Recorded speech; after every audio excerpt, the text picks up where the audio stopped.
World cup ഉള്ളതിന്റെ പേരിൽ ഞങ്ങളുടെ പ്ലേയേഴ്സിനെയൊക്കെ നിങ്ങൾ ഡിസ്റെസ്പെക്ട് ചെയ്ത സമയത്ത് നീ ഒന്നും ഓർത്തില്ലല്ലേ നാളെ ഒരു ദിവസം നിന്റെയൊക്കെ നെഞ്ചത്ത് കയറി തുള്ളാനൊരു സമയം ദൈവമായിട്ട് തരുമെന്ന്.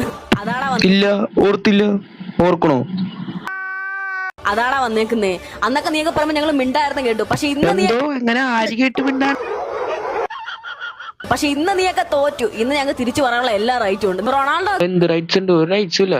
ബ്രസീലുകാർക്ക് പറയാനുള്ള റൈറ്റ്സ് ഉണ്ട്. അവർക്ക് ഒരു 5 കപ്പുണ്ട്. നിങ്ങക്ക് എന്ത് തേങ്ങയുണ്ട്? ഒരു ആനപ്പുണ്ടോ? റൊണാൾഡോ ഒക്കെ ഓരോ ടീമിനോടും കളിച്ച് ജയിക്കുമ്പോഴത്തേനും നിനക്കൊക്കെ ഉണ്ടായിരുന്ന പുച്ഛം ഉണ്ടായിരുന്നല്ലേ എന്റെ പൊന്നോ. അത് ടുവേർഡ്സ് ദ എക്സ്ട്രീം ആയിരുന്നു. ഇപ്പൊ ക്രൈഹാർഡ് ഫാൻസ് പറയുന്നത് നിങ്ങൾ സെമി പോലും എത്തിയില്ല, ഞങ്ങള് ഫൈനൽ വരെയെങ്കിലും എത്തിയുടെ. പക്ഷെ കപ്പ് എവിടെ? കപ്പില്ലേ? ഞങ്ങക്ക് 2022 ഒരു കപ്പുണ്ട്. നിങ്ങക്ക് എന്തുണ്ട്? കപ്പില്ലൊരു കപ്പങ്ങയില്ല.